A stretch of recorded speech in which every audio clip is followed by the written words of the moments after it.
Hello everyone, my name is Bharat Tyagi, faculty of HSP पिसवानी centre for excellence.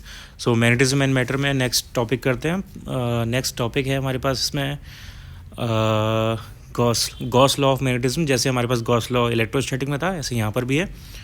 सो इसका proper नाम वैसे होना चाहिए गॉस लॉ ऑफ मैग्नेटोस्टैटिक्स। तो गॉस लॉ ऑफ मैग्नेटिज्म मैंने बोल दिया इसमें।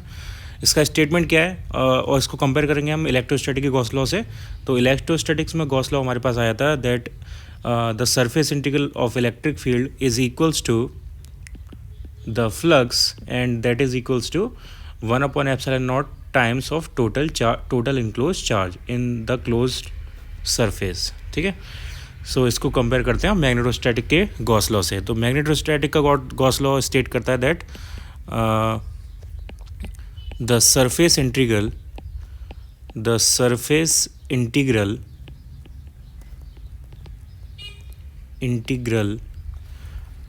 of magnetic field over a closed surface is always zero. So यही इसका सबसे मेन इंपॉर्टेंट पॉइंट है और इसीलिए ये इतना वैल्यूबल है। दोनों में फ़र्क क्या है? ऑब्वियसली जो इलेक्ट्रिक फील्ड का गॉस लॉ होता है वो स्टेट करता है कि वहाँ पे जो हमारे पास नेट फ्लक्स आ रहा है क्लोज सरफेस के लिए वो ज़ीरो नहीं है बेसिकली। फिर वो चार्ज पे कैसे डिपेंड करता है वो फर्दर बताया जाता है, लेकिन वो ज़ीरो नहीं है। यहाँ पे मैग्नेटोस्टैटिक में ये ज़ीरो है। और ज़ीरो क्यों है? बिकॉज इसका रीज़न वही है कि जो इलेक्ट्रिक फील्ड और मैग्नेटिक फील्ड में बेसिक डिफरेंस है। बेसिक डिफरेंस क्या है? That lines are continuous in magnetic field, but in case of electric field these are not. Lines जो होती हैं, फील्ड लाइंस जो होती हैं, वो मैग्नेटोस्टैटिक के केस में कंटिन्यूस होती हैं, इलेक्ट्रिक फील्ड में कंटिन्यूस नहीं होती हैं। सो इसकी वजह से क्या फ़र्क पड़ेगा? आप कोई भी क्लोज सरफेस लोगे तो जितनी लाइंस वहाँ पे एंटर करेंगी उतनी लाइन वहाँ से एग्जिट करेंगी क्लोज सरफेस के अंदर, क्योंकि वो लाइन सारी कंटिन्यूस है, सब कुछ कनेक्टेड होना चाहिए। तो जितनी लाइंस वहाँ पे एंटर करेंगी उतनी लाइन वहाँ से एग्जिट करनी चाहिए। तो हमारे पास नेट लाइंस एक क्लोज सरफेस में नहीं बचेंगी। Hence we will not have a net flux for a close surface. That is why surface integral of magnetic field over close surface is zero. तो ये हमें स्टेटमेंट यहाँ से मिलता है। और इसको ऐसे भी बोल सकते हैं, जो लाइंस कंटिन्यूस हैं वो हमें ये भी शो करती हैं कि यहाँ पे पोल्स नहीं होते। मैग्नेटिक फील्ड में मैग्नेटिक पोल्स नहीं होते आइसोलेटेड फॉर्म में, हमेशा डायपोल में आते हैं, आइसोलेटेड फॉर्म में नहीं होते। इन अदर वर्ड्स यहाँ मैग्नेटोस्टैटिक्स में मैग्नेटिक चार्ज की टाइप की कोई क्वांटिटी प्रेजेंट नहीं होती। हमने पिछले टॉपिक्स में मैग्नेटिक चार्ज को कंसीडर करके बहुत सारे डेरिवेशंस किए हैं, लेकिन वो हमने अज्यूम किया कि अगर मैग्नेटिक चार्ज प्रेजेंट होता तो कैसे बिहेव करता। इन practical magnetic charge isolated form में प्रेजेंट नहीं होता और मैग्नेटिक चार्ज को हम पोल्स बोलते हैं। तो बेसिकली मोनोपोल्स एग्जिस्ट नहीं करते, जबकि इलेक्ट्रिक फील्ड में मोनो चार्जेस एग्जिस्ट करते हैं, वो प्रेजेंट होते हैं। तो उनकी लाइंस जो है वहाँ पे वो कंटिन्यूस नहीं होती, हैंस वहाँ पे नेट फ्लक्स हमें क्लोज सरफेस के लिए मिलता है। तो ये दोनों में बेसिक मेजर डिफरेंस था। सो surface close surface is always zero. That is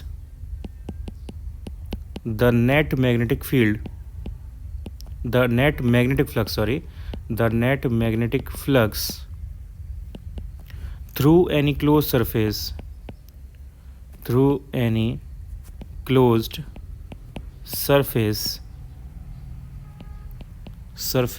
is always zero. तो ये स्टेटमेंट है गॉस लॉ का इन मैग्नेटोस्टैटिक्स या मैग्नेटिज्म। मैथमेटिकली इसको लिखें हम तो हमारे पास इक्वेशन आएगी integration of close surface B vector dot D S vector is always equals to zero. ये गॉस लॉ की मैथमेटिकल इक्वेशंस हैं। यहाँ पे इस डायग्राम से ये हमें फील्ड लाइन दी हुई हैं। यहाँ से हमें साफ साफ दिख रहा है कि सारी फील्ड लाइंस फाइनली क्लोज हो जाती हैं, कंटिन्यूस लूप बनाती हैं। तो कोई भी आप क्लोज सरफेस यहाँ पे लोगे हमेशा हमें इक्वल नंबर ऑफ एंटरिंग और एग्जिटिंग हमें लाइंस मिलेंगी। जैसे सपोज हमने ये वाला एक लूप ले लिया, गॉसियन लूप या गॉसियन सरफेस।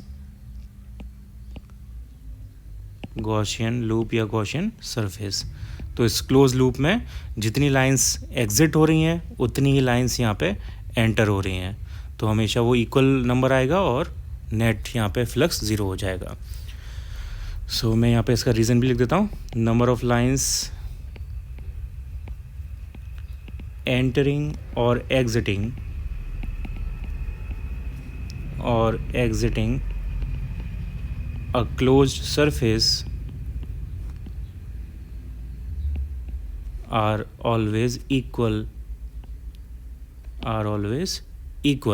ये मैग्नेटिज्म की बात हो रही है ऑब्वियसली, ये इलेक्ट्रोस्टैटिक में अप्लाइड नहीं है, ये मैग्नेटिज्म के लिए already.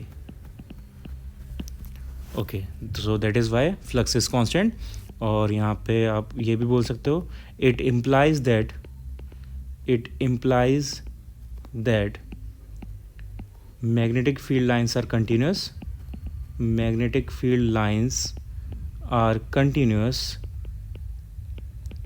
and monopoles do not exist. तो यही एक मेजर डिफरेंस है इलेक्ट्रिसिटी में और मैग्नेटिज्म के फिनोमेना में. बाकी सब इसी बेसिक डिफरेंस की वजह से बाकी सारे डिफरेंसेस क्रिएट होते हैं. तो ये एक फंडामेंटल डिफरेंस है, डू नॉट एग्जिट. और ऑब्वियसली हमारे पास अगर क्लोज लूप नहीं है, ओपन सरफेस है, for open surface integration B vector dot D S vector equals to आएगा magnetic flux. So open surface के लिए ऑब्वियसली सिंपली फॉर्मूला ये हो जाएगा. तो ये गॉस लॉ था मैग्नेटिज्म का. मैग्नेटिक फ्लक्स अलग टॉपिक है, गॉस लॉ अलग टॉपिक है. गॉस लॉ हमें एक स्पेशल प्रॉपर्टी बता रहा है फ्लक्स से रिगार्डिंग, और फ्लक्स हमें सिर्फ नंबर ऑफ लाइंस के बारे में बताता है. तो दोनों अलग अलग टॉपिक है, तो दोनों में कंफ्यूज नहीं करना है. ओके, इसके बाद next we have to talk about earth's magnetism. तो जैसे मैं ऑलरेडी पता है कि जो अर्थ है उसके पास एक मैग्नेटिक फील्ड है, उसका खुद का एक मैग्नेटिज्म होता है जो कि बहुत इंपॉर्टेंट रोल प्ले करता है कई सारी चीज़ों में. तो वो हमें यहाँ पे डिस्कस कर रहा है. तो पहली बात तो ये कि अर्थ का magnetic field is a very important phenomena, और ये लाइफ की सस्टेनेबिलिटी के लिए भी बहुत ज़्यादा इंपॉर्टेंट है. Without magnetic field life sustain नहीं कर सकती अर्थ की सरफेस पर, बिकॉज सन से एक विंड आती है जिसे हम सोलर विंड बोलते हैं. जैसे यहाँ पे एटमॉस्फेयर में विंड होती है, वैसे ही एक सन से भी विंड आती है, और सन से कभी कभी तूफान भी आता है, तो उनको हम सोलर फ्लेयर्स बोलते हैं. और कभी कभी बहुत ज़्यादा पावरफुल तूफान भी आते हैं, तो सुपर सोलर फ्लेयर्स भी आते हैं. तो ये सारी चीज़ें सन से आती हैं. अब सन से ऑब्वियसली हवा आना थोड़ा ऑकवर्ड, थोड़ा ऑड फील होता है, लेकिन ये ट्रू है. वहाँ से हवा आती है, लेकिन वो हवा पार्टिकल्स के फॉर्म में होती है, वो एटम्स के फॉर्म में नहीं होती, वो पार्टिकल्स के फॉर्म में होती है, चार्ज पार्टिकल्स के फॉर्म में. और वो चार्ज पार्टिकल बहुत ज़्यादा पावरफुल एनर्जी के होते हैं, बहुत ज़्यादा हाई एनर्जी के होते हैं. सो वो जब एंटर करते हैं एटमॉस्फेयर के अंदर, अगर वहाँ पर उनसे बचने के लिए कोई सेफ्टी कवर ना हो अर्थ के चारों तरफ, तो वो अर्थ के एटमॉस्फेयर में एंटर करने के बाद वो ओजोन लेयर से रिएक्ट करेंगे और बाकी सारे एटमॉस्फेयर से रिएक्ट करेंगे, और फाइनली जब सरफेस पे पहुँचेंगे तो ह्यूमन बॉडीज़ और अलग लिविंग बॉडी से रिएक्ट करेंगे. तो वहाँ पर वो म्यूटेशन कॉज कर सकते हैं, कैंसर दे सकते हैं, बहुत सारी उनसे प्रॉब्लम हो सकती है, और सारी इलेक्ट्रिकल सप्लाइंसेस को बर्बाद कर सकते हैं, इलेक्ट्रिकल लाइन्स को बर्बाद कर सकते हैं. तो पूरा इलेक्ट्रिकल स्ट्रक्चर बर्बाद हो जाएगा, इलेक्ट्रॉनिक स्ट्रक्चर बर्बाद हो जाएगा, फ़ोन्स वगैरह वर्क करना बंद कर देंगे, और ऑब्वियसली आप बाहर नहीं निकल पाओगे. आपको सेफ्टी के लिए काफ़ी अंडरग्राउंड जाना पड़ेगा, और उसमें सर्वाइव करना ऑब्वियसली नामुमकिन है. तो इसलिए अर्थ की मैग्नेटिज्म बहुत इंपॉर्टेंट रोल प्ले करती है अर्थ में लाइफ इवॉल्व होने में. ये एक रीज़न है कि हम ये बोल सकते हैं कि मार्स पर सिमिलर डिस्टेंस और सिमिलर साइज़, ये सारी चीज़ें होने की वजह से, होने के बावजूद भी वहाँ पे लाइफ नहीं है, बिकॉज वहाँ पे मैग्नेटिक फील्ड नहीं है.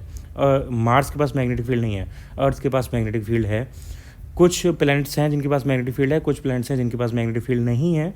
तो ये भी एक इम्पॉर्टेंट टॉपिक है कि क्यों किसी प्लैनेट के पास मैग्नेटिक फील्ड होती है, क्यों किसी के पास नहीं होती है.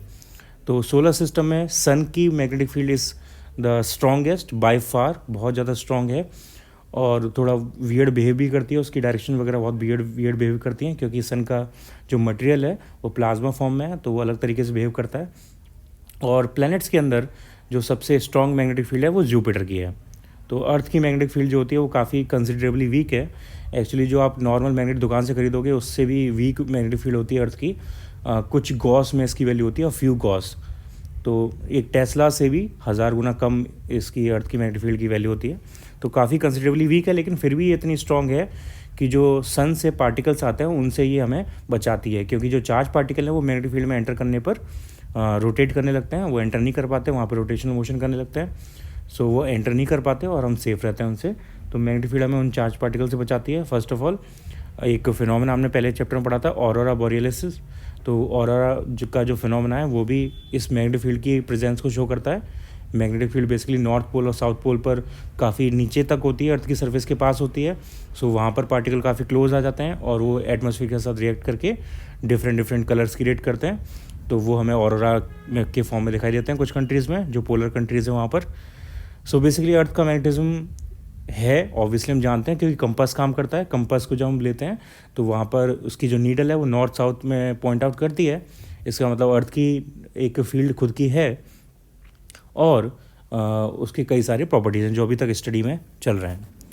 ठीक है, तो अर्थ की मैग्नेटिज्म को समझाने के लिए कई सारी थियरीज स्टार्टिंग में बैक देन हमारे पास आई थी। कई साइंटिस्ट ने कई सारी थियरीज दी थी। फॉर एग्जांपल एक थियरी ये भी चली थी कि जो अपर लेयर्स हैं एटमॉस्फेयर की, वहाँ पे चार्ज पार्टिकल्स होते हैं, तो वो एटमॉस्फेयर के साथ फ्लो करने पर करंट प्रोड्यूस कर सकते हैं और उन करंट की वजह से मैग्नेटिक फील्ड प्रोड्यूस हो सकता है। लेकिन वो जो मॉडल था वो हमें एक रिलायबल प्रॉपर्टी नहीं शो कर पाया, वो मैच नहीं किया, प्रैक्टिकल मैग्नेटिक फील्ड से मैच नहीं किया उसकी स्ट्रेंथ और डायरेक्शन और उसकी प्रॉपर्टी से, तो वो फेल हो गया। जो सबसे पॉपुलर जो थियरी थी, हाइपोथेसिस थी अर्थ की मैग्नेटिज्म के लिए स्टार्टिंग से ही, वो ये थी कि अर्थ के अंदर, लोगों ने एज्यूम किया अर्थ के अंदर एक बहुत बड़ी बार मैग्नेट है, जो बार मैग्नेट यहाँ पे अर्थ की मैग्नेटिक फील्ड को क्रिएट करती है। तो जैसे नॉर्मल बार मैग्नेट आप खरीदते हो दुकान से, उसके पास एक मैग्नेटिक फील्ड होती है छोटी सी, वैसे ही अर्थ की कोर में या अर्थ की ज़मीन के अंदर एक बहुत बड़ी बार मैग्नेट है जिसकी वजह से वो क्रिएट हो रहा है, मैग्नेटिक फील्ड क्रिएट हो रहा है। ओके, लेकिन ये इस थियरी में, इस हाइपोथेसिस में एक बहुत फंडामेंटल प्रॉब्लम है।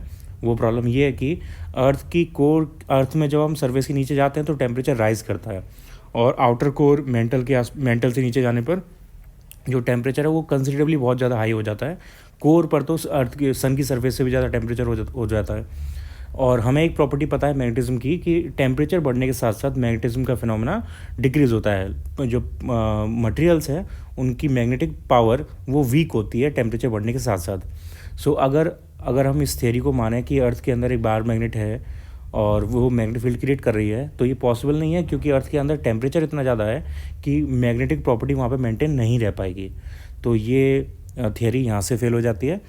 ऐसी कई और सारी थियरीज आई थी। फिर उसके बाद एक डायनोमो प्रिंसिपल आया था कोर से रिलेटेड, जो हमें अभी बेस्ट एक रिप्रेजेंटेशन देता है। वो बेस्ट प्रिंसिपल है जो अभी तक हमें समझा रहा है कि कैसे मैग्नेटिक फील्ड क्रिएट होती है। तो वाइडली एक्सेप्टेड प्रिंसिपल है एक, तो उसके बारे में सारी बात करते हैं। फर्स्ट पॉइंट में पॉइंट्स में डिस्कस करता हूँ ये सारी चीज़ें। First point is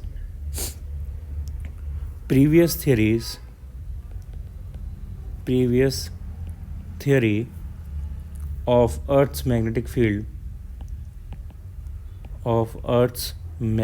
field is that there is a huge bar magnet. There is a huge bar magnet inside Earth, comma, but problem with this theory is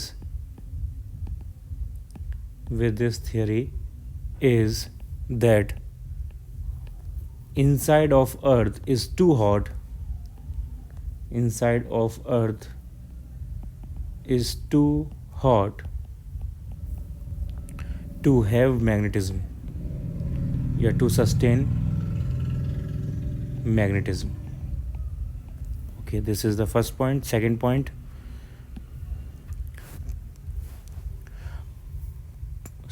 is core of Earth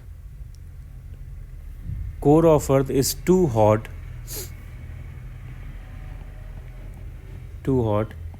actually higher than the temperature of sun surface, higher than the temperature or about same, about same range of temperature as of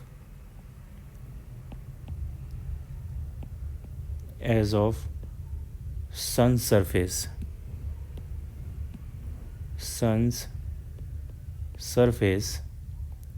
और क्यों होता है ये इतना high temperature, उसके बारे में भी बताऊंगा मैं। Sun surface, and it is due to two reasons mainly. दो रीजन्स हैं इसके। पहला रीज़न तो ये कि जब अर्थ फॉर्म हुई थी तो बहुत सारे कोलिजन्स हुए थे, बहुत सारे छोटे छोटे पार्टिकल आपस में टकरा के एस्ट्रॉइड्स बने थे। फिर वो एस्ट्रॉइड आपस में टकरा के थोड़े और बड़े साइज़ के एस्ट्रॉइड बने थे, और फिर वो बड़े बड़े पार्टिकल्स टकरा के फिर फाइनली एक प्लेनेट को फॉर्म किया था उन्होंने। तो ये सारे कोलिजन्स ने हीट क्रिएट करी थी। तो ये जो सारी हीट थी वो स्टार्टिंग में उन कोलिजन्स की वजह से पहले से ट्रैप हो गई थी अर्थ की कोर के अंदर। तो एक तो रीज़न ये था, लेकिन उसके अलावा एक और बहुत मेजर रीज़न है जो साइंटिस्ट बिलीव कि वो रेडियो एक्टिव पार्टिकल जो है अर्थ की कोर के अंदर, अर्थ की इनसाइड्स के अंदर, वो क्रिएट करते हैं इस एनर्जी को जो अंदर ट्रैप रहती है। So it is due to, मैंने दो रीज़न बताए, एक मैं यहाँ पर लिख रहा हूँ, दूसरा आप अपने आप लिख सकते हो, due to radioactivity and from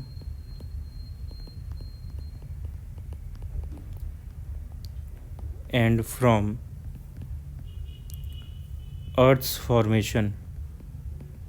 तो मैंने शॉर्ट में लिख दिया है, आप डिटेल में जैसे मैंने समझाया था वैसे नोट कर सकते हो चाहो तो। तो इसकी वजह से अर्थ की कोर का टेम्परेचर बहुत ज़्यादा हाई होता है। Next, third point, this high temperature of core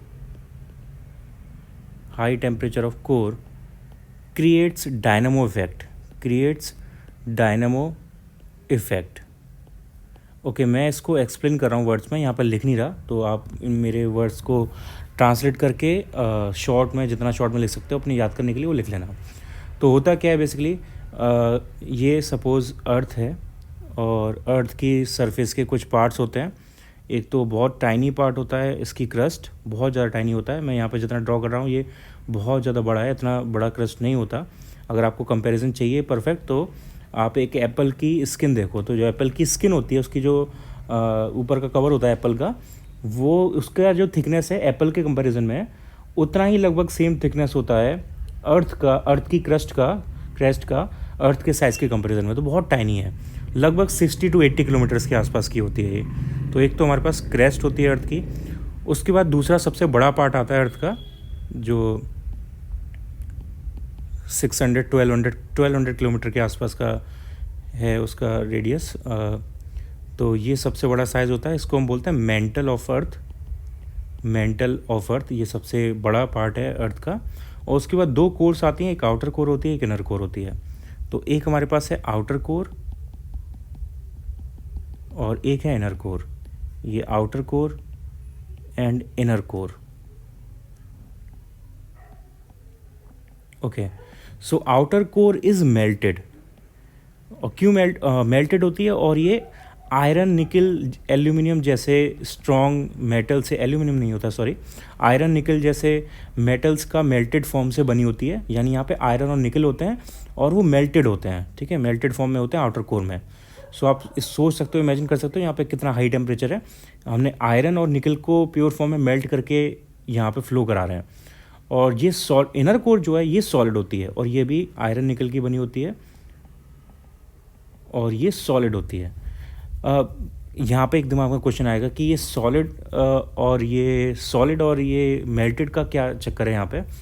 अगर टेम्परेचर नीचे की तरफ, अंदर की तरफ जाने पे बढ़ता है तो इनर कोर का टेम्परेचर और ज़्यादा होना चाहिए, और अगर इनर कोर का टेम्परेचर और ज़्यादा हाई है तो इनर कोर भी मेल्टेड होना चाहिए, उसका तो मेल्टेड होने की प्रोबेबिलिटी और ज़्यादा है क्योंकि वहाँ पे टेम्परेचर कंपेरेटिवली और ज़्यादा हाई है। तो इनर कोर सॉलिड कैसे पॉसिबल है और आउटर कोर मेल्टेड कैसे पॉसिबल है?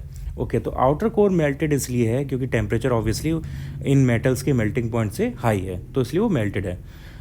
क्वेश्चन ये है कि इनर कोर मेल्टेड क्यों नहीं है? इनर कोर मेल्टेड इसलिए नहीं है क्योंकि प्रेशर बढ़ाने पर एक और फिनोमेना होता है, प्रेशर बढ़ाने पर मेल्टिंग पॉइंट बढ़ जाता है। अब अर्थ की सरफेस के अंदर जाने पर टेम्परेचर तो बढ़ ही रहा है, लेकिन साथ साथ प्रेशर भी बढ़ रहा है क्योंकि चारों तरफ बहुत सारा मटेरियल ऊपर से प्रेशर लगा रहा है।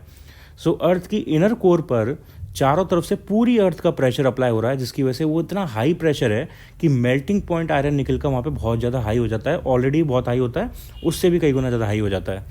सो वो जो प्रेशर है इनर कोर पर वो आयरन और निकल को वहाँ पे मेल्ट नहीं होने दे रहा है। तो आयरन निकल वहाँ पे सॉलिड फॉर्म में है प्रेशर की वजह से। टेम्परेचर वहाँ पे हाई है और वो मेल्ट कर सकता था उसे नॉर्मल कंडीशंस में, लेकिन क्योंकि इतना हाई प्रेशर है तो वहाँ पे वो मेल्ट नहीं हो पा रहे।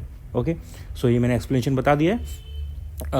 तो बेसिक पॉइंट ये है कि इनर कोर हमारी सॉलिड है, आउटर कोर मेल्टेड है। अब ये जो मेल्टेड आउटर कोर है ये अर्थ के रोटेशन के साथ साथ ये भी रोटेट करती है, ये एक पर्टिकुलर डायरेक्शन में रोटेट करती रहती है। ठीक है, अब इस रोटेशन में क्या होता है, जब आप मेटल के अंदर ऑलरेडी फ्री इलेक्ट्रॉन्स होते हैं और आप उसे गर्म कर दोगे तो और ज़्यादा वहाँ पे इलेक्ट्रॉन्स रिलीज़ हो जाएंगे। तो बेसिकली ये जो मेल्टेड फॉर्म में आयरन निकल का सूप बना हुआ है अंदर, ये चार्ज्ड है, ये आयंस के फॉर्म में, इलेक्ट्रॉन्स के फॉर्म में चार्ज्ड है और ये मूव कर रहा है। तो जब ऐसा होता है, जब चार्जेस मूव करते हैं तो क्या होता है, करंट क्रिएट होती है। तो यहाँ पे आउटर कोर में करंट क्रिएट होती है और ये करंट के अंदर हम एक इनर कोर को मूव करा रहे हैं। तो काइंड ऑफ वैसा ही हो रहा है जैसे हम एक जनरेटर के अंदर मैग्नेट के बीच में एक कॉइल को मूव कराएं, मैग्नेट के बीच में कॉइल को मूव कराएं। डायनामो वर्ड वहीं पे यूज़ होता है, जनरेटर के केस में यूज़ होता है। सो जनरेटर में हम क्या करते हैं, मैग्नेट्स के बीच में एक कंडक्टिव कोर को मूव कराते हैं। तो यहाँ पे वही चीज़ हो रही है, जो आउटर कोर है उसमें करंट फ्लो हो रही है, करंट की वजह से वहाँ मैग्नेटिक फील्ड है और उस मैग्नेटिक फील्ड के अंदर एक कोर मूव कर रही है। तो जब ये कोर मूव करेगी तो ये इलेक्ट्रिकल फील्ड का जनरेशन करेगी, इलेक्ट्रिकल फील्ड का जनरेशन होगा वहाँ पे। अब इलेक्ट्रिकल फील्ड का जनरेशन फिर on the other hand magnetic field create करता है। तो ये डायनामो इफेक्ट जो है यहाँ पे, ये मैग्नेटिक फील्ड क्रिएट करेगा यहाँ पे, और ये किस डायरेक्शन में घूम रहा है उसके हिसाब से डिसाइड होगा कि नॉर्थ पोल कहाँ पे होगा मैग्नेटिक फील्ड का और साउथ पोल कहाँ पे होगा। ओके, तो ये डायनामो इफेक्ट यहाँ पे मैग्नेटिक फील्ड को क्रिएट करता है। हमारा बेसिक पॉइंट ये निकल के आया है। यहाँ पे करंट्स फ्लो हो रही हैं और करंट और मैग्नेटिक फील्ड का डायरेक्ट रिलेशन होता है, उस रिलेशन की वजह से मैग्नेटिक फील्ड अर्थ में क्रिएट हो रही है। तो ये सबसे ज़्यादा वाइडली एक्सेप्टेड थ्योरी है मैग्नेटिक फील्ड के क्रिएशन की। ओके, मैंने पूरा ये एक्सप्लेन किया है, अब इसको वर्ड्स में लिख लेते हैं। Okay, this dynamo effect at the core of earth creates magnetic field of earth full stop। Okay, तो ये रीज़न है, ये कॉज है मैग्नेटिक फील्ड के क्रिएट होने का। अब कुछ इंपॉर्टेंट प्रॉपर्टीज़ और हैं, उनके बारे में बात करते हैं। जैसे अर्थ की मैग्नेटिक फील्ड जो है वो एक बार मैग्नेट की तरह बिहेव करती है। तो पहले इसके पॉइंट को लिख लेते हैं। Magnetic field lines of earth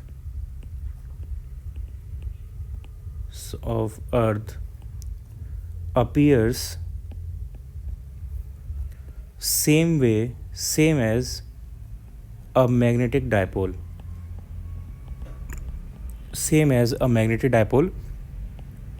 located at the center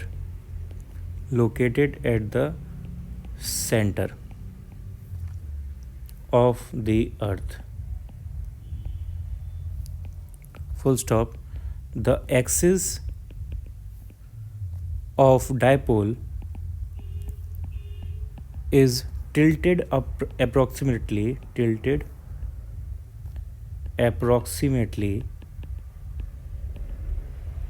11.3 degree with respect to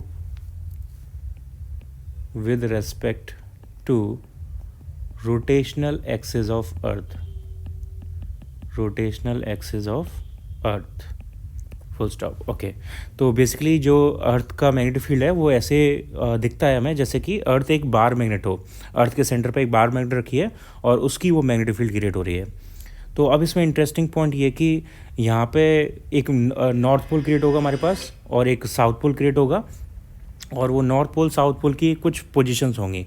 अब ये पोजीशन जो हैं वो कंटिन्यूसली टाइम के साथ चेंज करती हैं, इनमें बहुत वेरिएशन आता है और उसके बारे में अभी भी रिसेंटली काफ़ी न्यूज़ आती रहती हैं और नासा और कई सारी एजेंसीज से कि ये चेंज हो रही है या बहुत ड्रामेटिकली आगे चेंज हो सकती है।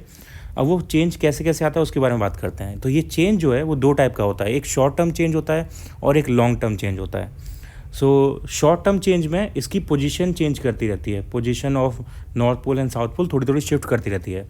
और लॉन्ग टर्म चेंज में क्या होता है कि ये स्विच हो जाता है, नॉर्थ पोल साउथ पोल बन जाता है, साउथ पोल नॉर्थ पोल बन जाता है, ये स्विच होता है। और हमें भाई ये पता कैसे है, हमें ये पता है अर्थ की स्टडी करके, अर्थ की जो लेयर्स होती हैं, सरफेस की लेयर्स होती हैं, उसकी स्टडी करके।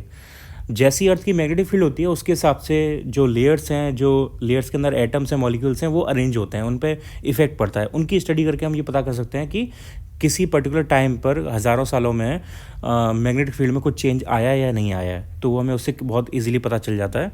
और वहाँ से हमें ये नॉलेज मिली है कि over million years, over the last million years of earth, last million years of Earth's history, the polarity of magnetic field, of Earth has reversed, full stop, several times, many times, has reversed several times. As per my best knowledge ये 25-30,000 years I think ऐसा कुछ time के अंदर एक बार switch होता है। Maybe I am wrong, मेरा number हो सकता है भूल रहा हूँ मैं, लेकिन कुछ ऐसा एक फिक्स टाइम होता है जिसके ऑन एवरेज उस टाइम में एक बार स्विच करता है पोलैरिटी अर्थ की मैग्नेटिक फील्ड का। और अभी जो टाइम चल रहा है वो हमारा ड्यू टाइम उस पोलैरिटी का ख़त्म हो चुका है, यानी कभी भी किसी भी टाइम पे वो अर्थ की पोलैरिटी जो है वो स्विच कर सकती है।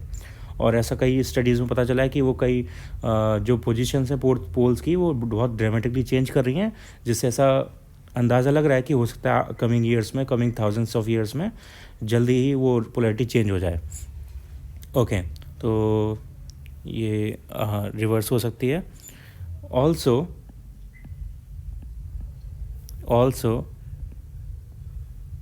Magnetic declination changes with the time. तो मैग्नेटिक डिक्लिनेशन का मतलब बेसिकली ये है कि जो लाइन है नॉर्थ पोल साउथ पोल की, यानी position north pole south pole की, वो चेंज होती रहती है टाइम के साथ। तो वो भी मैंने आपको बताया था, वो टाइम के साथ वो भी चेंज होना चलता रहता है। Declination changes with time. Okay, ये 6th पॉइंट हो गया अपने पास। 7th point is North magnetic pole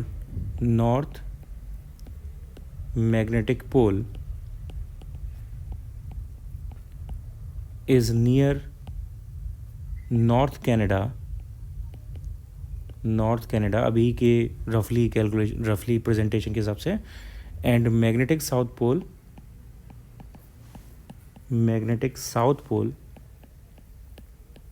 is at Antarctica, somewhere in Antarctica. तो ये भी करंट पोजीशंस है। अब इसका कुछ डायग्राम से थोड़ा रिप्रेजेंटेशन देख लेते हैं। सपोज ये रफ स्ट्रक्चर ऑफ अर्थ है, तो इसमें 2 लाइंस बनेंगी यहाँ पे।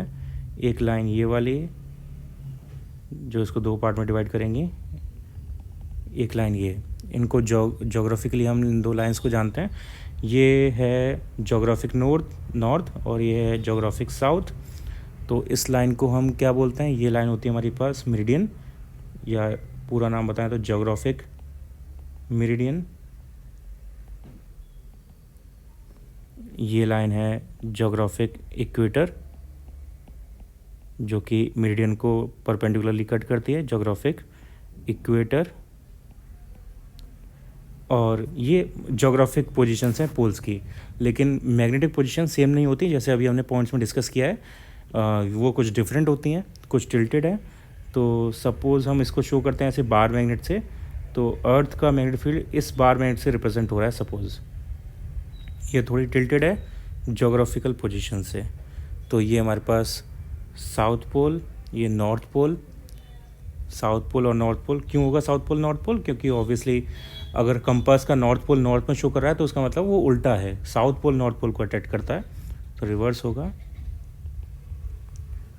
सो ये यहाँ पे हम इसको बोलेंगे मैग्नेटिक नॉर्थ। ये साउथ पोल है एक्चुअली मैग्नेट का, लेकिन इसका नाम हम मैग्नेटिक नॉर्थ रखेंगे और ये मैग्नेटिक साउथ, और इनके बीच में कुछ एंगल होगा, कुछ टिल्ट एंगल होता है, वो हमें बताया होता है 11.3 डिग्री है। ओके, और यहाँ से कोई भी एक लाइन शो कर सकते हो आप। जैसे सपोज़ ये एक मैग्नेटिक फील्ड लाइन मैंने ले ली, ये एक सिंगल मैग्नेटिक फील्ड लाइन मैंने अर्थ की शो कर दी है। तो यहाँ पे इस लाइन पे आप एंगल ऑफ डिप भी शो कर सकते हो। इस लाइन पे कहीं भी एक टेंजेंट खींचोगे तो वो हमें मैग्नेटिक फील्ड ऑफ अर्थ की डायरेक्शन शो करेगा, और इसको हम दो पार्ट में डिवाइड कर सकते हैं, एक हॉरिजॉन्टल और एक वर्टिकल फैक्टर। तो ये हॉरिजॉन्टल फैक्टर है और ये वर्टिकल फैक्टर है अर्थ की मैग्नेटिक फील्ड का। तो मैग्नेटिक फील्ड, अर्थ की मैग्नेटिक फील्ड का अर्थ की horizontal component of magnetic field के साथ जो एंगल बनता है उसको हम एंगल ऑफ डिप बोलते हैं। तो ये यहाँ पे एंगल ऑफ डिप है, एंगल ऑफ डिप। ये एक मैग्नेटिक फील्ड लाइन है, मैग्नेटिक फील्ड लाइन। और इसके अलावा ये जो लाइन है ये मैग्नेटिक मेरिडियन है, मैग्नेटिक मेरिडियन, और इसके परपेंडिकुलर लाइन खींचेंगे तो वो बन जाएगा obviously magnetic equator, magnetic equator. Okay, तो ये पूरा हमने अर्थ का मैग्नेटिक ज्योग्राफी देख ली है और नेचुरल ज्योग्राफी देख ली है, क्या रिलेशन है सबके बीच में, सारा अपने पास आ गया है। ओके, यहाँ तक आप नोट कर लो उसे।